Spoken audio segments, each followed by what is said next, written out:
allowing us to be here and to film. Oh, thanks for coming. Talk to me about the design. Obviously, we've had a bit of an early tour. There's obviously a plane here that's hard to ignore. Yeah. And I haven't seen that here. I think the first part that's important is I know the plane is in the room, so the elephant, if I may, but ultimately the part behind the story was trying to tell a tale of a veteran pilot who's trying to return to a place he hopes to be able to call a home. I'd written about 3 lines, which were, if you have fallen, your name is put into a piece of Portland stone. If you have fallen and your body is unfound, your name goes into a piece of stone. But if you return and your mind is never the same, then ultimately what happens next? That's all I gave to Martin Semken, but with permission to put a plane in, but no design. We to and fro on that, because ultimately you're wondering, will the people come on board and give you the ingredients that are roughly doodled for a garden? And within 2 days, we have 1 plane. We now have a 2nd plane. And if I just take the lawn, the grass on the roof, Lilydale stopped cutting that grass when I was doing some lectures in Melbourne and Cairns in November. This grass on the ground, they stopped cutting 3.5 weeks ago. The one on the outer, for example, they started cutting about 3 days ago. But once we go past lawn, we're now ringing warners on established trees saying, we have a list of plants, which is fine for design, but we're looking for the plants to be mildly incorrect. We've got plants in here that I haven't planted, like the conifer behind me. I haven't planted a conifer since I was 17 years of age. You got the world's smallest water feature, which is a drip. Every house in 1984 had a drip. The post boxes 1:13 scale of the building right behind me. And when you go inside, which Martin will explain to you in a little bit, the level of detail in there is 6 months' work by Nicole via Martin and myself, but predominantly Nicole. It is absolutely ridiculous, but there's a giveaway in here, because in judging rules, if I may, once we design a story which is interpretive, then interpretive is not, if I may, equation. An equation would guarantee us gold, but it wouldn't tell the story as well. Yeah, I understand. And that's where it comes. And you'll remember last year's garden, which was the Irish love story, if I may. And one of the things they said to us on that, or we heard back on, was that if we'd replaced the hedge going all the way up the left-hand side, 20 linear meters, with a wall, we'd have got an extra 4 points. But that would have killed the love story. And that's the bit where sometimes, as I say to the Achievable Gardens, I was judging there yesterday. I spoke to the competitors, designers, young designers, and I said to them, sometimes you design a garden that wins gold, and nobody remembers it, but it fills the brief and it fits the equation. And sometimes you win no medal, and everybody says 20 years later, do you remember that one? Yeah. So people can see a plane and smile. And I hope genuinely they do, and watch this video and go, look, that's a bit far out, and just take it at that level. But maybe if you read a little bit further, you might turn around and go, okay, there's a story in here and we might do something about this, or think a little bit, or ask somebody how they are. And sometimes it's just that as a next step. And if we achieve that, then that's happy days as well. So you and Martin have a conversation, and I'm assuming not long after the last show finishes, and says, let's do something next year. You've gone, I'd like to do something down this pathway. He goes, that's interesting, because I have a parallel life to that pathway. So you wanted to do something to acknowledge the mental health implications of war. You're kind of on the right path. So from what actually happens is there's a little bit of dancing, which is sort of like you ask your mate to ask my mate to ask me to dance. Yep.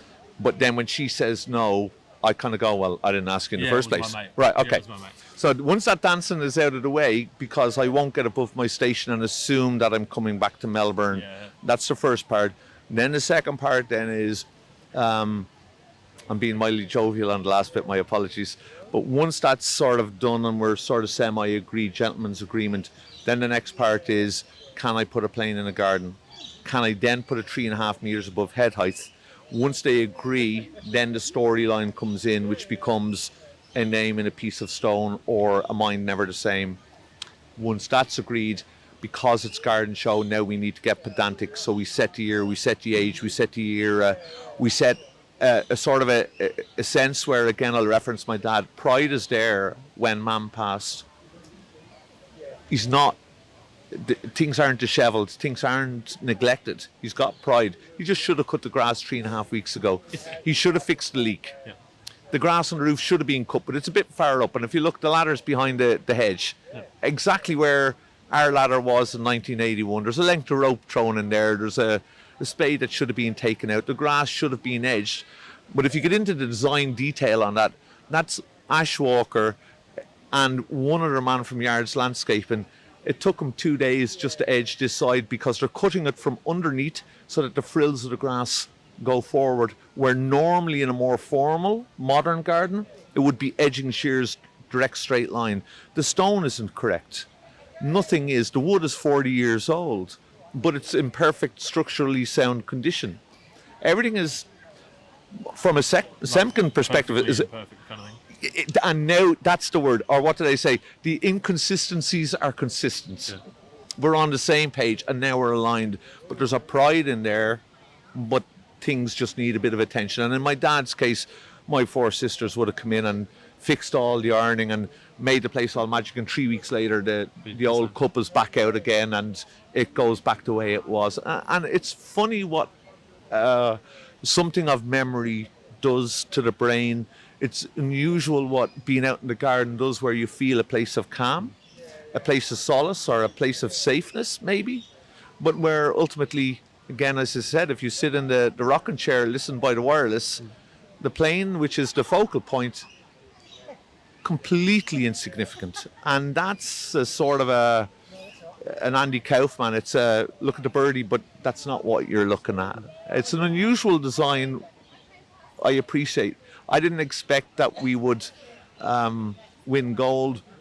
I said it yesterday, and I called it yesterday, that it was silver because it's interpretive. But you can't do a garden of this nature taking the Defence Force Welfare Association into consideration with those statistics. And every time we sort of wavered back towards let's look after metal, you'd read those statistics and you go, that's the wrong thing to do. But it's the right thing to do. It's kind of like your accountant saying, if you fall in love, you'll spend 14 hours with this lady, you'll spend X amount per week. This doesn't make financial sense. Okay, so don't fall in love because your accountant said so. We did everything right. I wouldn't swap it for the world.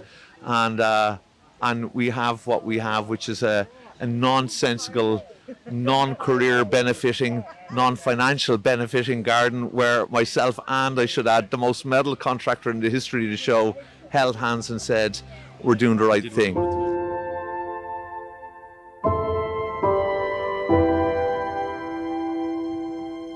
It's interesting. There's just noises and smells and... Yeah, the Ratley fan off the most beautiful old PowerPoint with a double adapter that you wouldn't see anymore. So the detail... Period correct. Yeah, we would hope everything's period correct. The tools are from lots of different places, but predominantly they're my dad's, although those old pincers are my grandfather's, who was a saddler about over 100 years ago now. So those pincers, my dad loved them and I love them. And then our carpenters fell in love with building this thing. So you can look at all those shelves have been handmade, hand carved. One of my favourites is the screwdrivers in the holes over there. But there's a little story to the whole garden, which is that the girls and guys building the garden decided to call the person Donald. So Donald has got a history, which is he travelled the places of the world, collected spoons. That's all over the world. He travelled. But that chair's pushed in because that person's not here anymore. He sits here facing a TV and a blank wall. There's other ornamentation, but that's all it is now. He's orderly because he was in the services, cups of tea, some bickies, some papers, which are all periods to the time. But if you turn right, the games and the fun things have dropped to the bottom, and maybe alcohol and cigarettes. What's left now, the things like the binoculars are no longer, the camera's no longer used. So the period has changed to now a different mood. There's a whole bunch of unfinished projects over there that maybe he's going to hang the paintings and drawings one day, but he just hasn't got round to it. Whatever he was carving and doing, he hasn't done. So it's perhaps a lonely existence. So you walked in, the first thing you said was the smell. Did you notice that? Everybody loves the smell. Yep. So you can feel that there's someone here, and that's awesome. It's very challenging to style a place as if Donald had to leave at the drop of a hat, and this is exactly as he left it. That there's a leaf on the ground, and there's stuff started to clean up, but then it got distracted by having another cigarette or having another drink or listening to a race on the radio. So that when Peter said that Nicole spent 6 months styling it, it will have consumed her life to get it right. Is she proud of it? We should ask. So proud. Yeah, so proud of it. Yeah. So we'll come outside because the story sort of has some other spots and things. So you can open the esky. There'll be some crownies in there, nice and cold. So he'd sit in the chair, put the blanket on, have a few beers. Yeah. This is from a bygone era.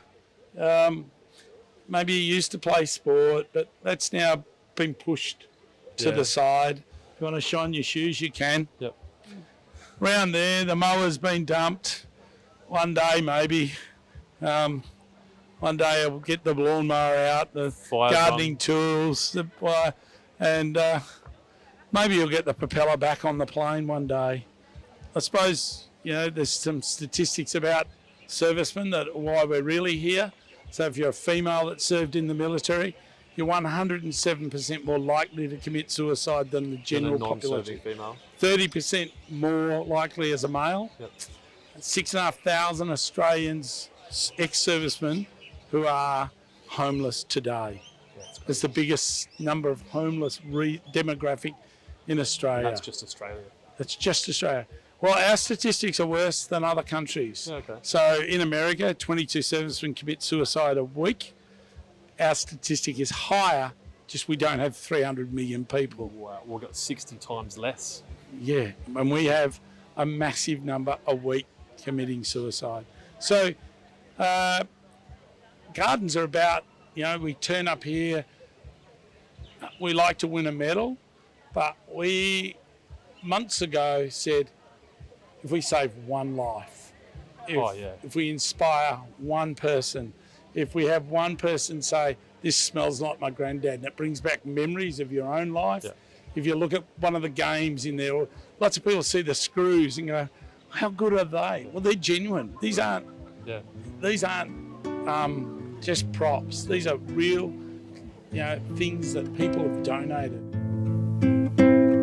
Watching you and Peter talk about it and how your eyes light up at how proud you are of the fact that you've done this, I think it speaks volumes for, the industry and your business and his business and Australia and Ireland. And this show. The show. You can't forget that. You can't forget that. And look, there's just parts of it that you walk away and every person will look and see something that makes something. Yeah. Like originally, to me, that light switch, which we found.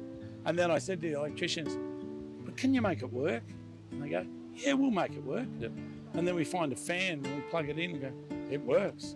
One of my carpenters made the radio work. Yeah. That radio is a 1960 radio.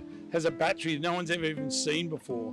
And he wired it up differently so it works. So that's where the passion for the whole thing comes. And it just grows and grows and grows. It's so good to see. Well, thank you so much for taking some time out of your day. I'm guessing, especially you, with the amount of work that you've done here and how well known you are probably having a lot of people come up that want to talk to you. So I do appreciate it. I'll shake your hand.